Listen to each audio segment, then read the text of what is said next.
קבלו את האיש שאף יום הולדת לא שלם בלעדיו, אורי חזקיה! מזל טוב! איזה כיף זה יום הולדת שלנו. אוהבים את היום הולדת שלכם? כן! איך אנחנו מתרגשים מהתאריך של היום הולדת שלנו. לפעמים אתה סתם הולך בסופר, פתאום אתה רואה קופסה של קוטג' שהתאריך תפוגה שלה זה התאריך של היום הולדת שלך. איך אתה מתרגש?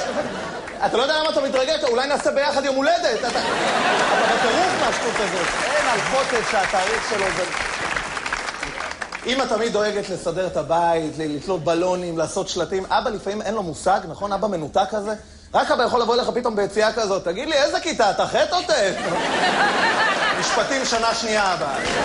אבא לא קשור לכלום, אבל ביום הולדת כולם נרתמים ביחד וזה תמיד אותו דבר. אתה בסלון בבית, פתאום אתה שומע מהמטבח את השיר הזה, מכירים את השיר הזה?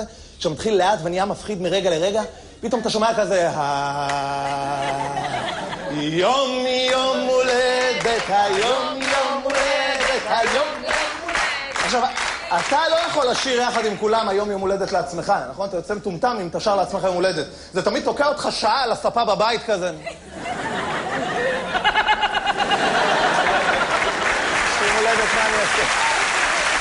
השירים האלה הם לא נגמרים. שיר של יום הולדת הוא לא נגמר בחיים. אתם יודעים מה הסוף של השיר הזה? אין לו סוף. פשוט בסוף אתה קולט שאתה כבר 4 שעות שר אותו, אז אתה מסיים אותו לאט פתאום, נכון? בסוף זה כזה, היום יום הולדת ליונתן. זה כל השירים זה ככה. זה כל השירים. הופ, הופ, טרללה, גדלתי בשנה. הופ, הופ, טרללה, גדלתי בשנה.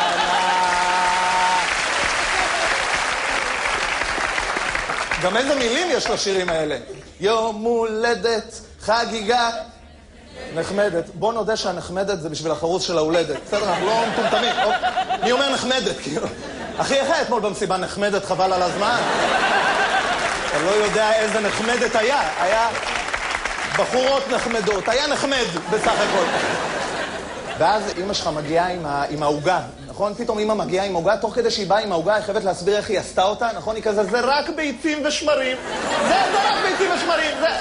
היא שמה לך נרות על העוגה.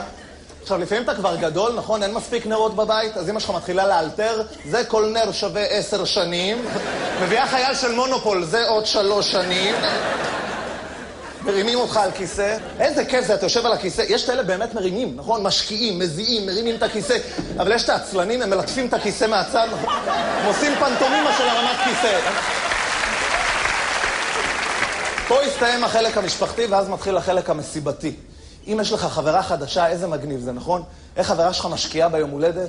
קונה לך מסאז'ים, עושה לך ארוחות, בבוקר, בלילה, מתנות, דיסקים. עכשיו, אתה כאילו מבסוט, אבל בפנים אתה כזה, בוא'נה, הסתבכתי עם היום הולדת שלה עכשיו.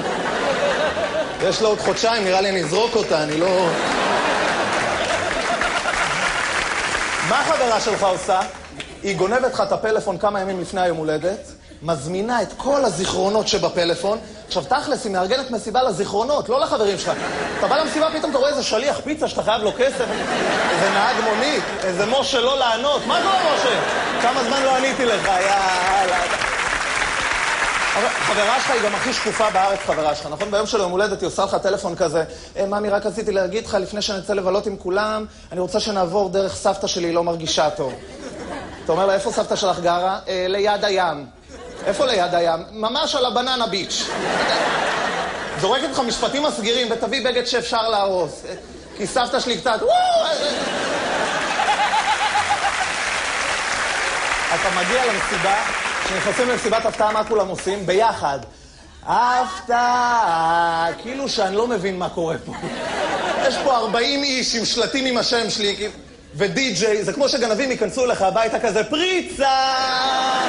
שברנו את הדלת, שברנו את הדלת.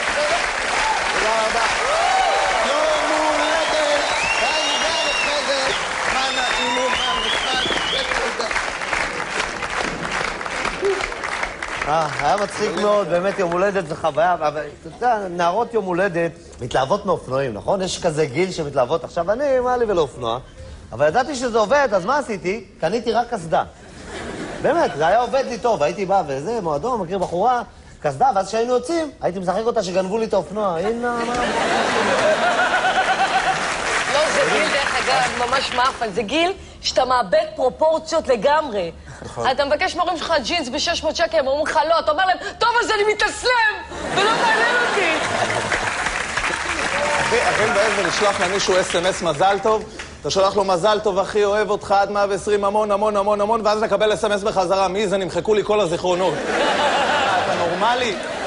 יש את הקטע של הבלוני הליום ביום הולדת, נכון? באותו יום הם בתקרה, למחרת אתה רואה אותם על הרצפה כאילו עם הנגאובר, ככה. אתם יודעים מה הבעיה באמת עם מסיבות הפתעה? תמיד יש את החבר הזה שלא יכול לשמור את הסוד. נכון? הוא בא אליך בצהריים כזה, טוב אחי, אז נתראה היום בערב. ואתה כזה... מה יש היום בערב?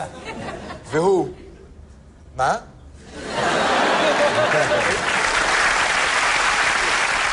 היום באמת שולחים אס.אם.אסים בימי הולדת, אבל לא כולם מסתדרים עם הטכנולוגיה. לימדתי את אמא שלי, אז היא באמת שלחה לדודה שלי, כתבה לה דודה חנה, מזל טוב, ושלחה לה את הטלפון בדואר. לא, אני אספר על המתנה הכי מאפנה שקיבלתי. חברה שלי פעם קנתה לי ספר. מה זה מאפן? אמרה לי, אל תדאג, ממי, יש פתק החלפה. החלפתי את החברה. רבותיי, אורי חזקיה! חגיגה נחמדת, חגיגה נחמדת.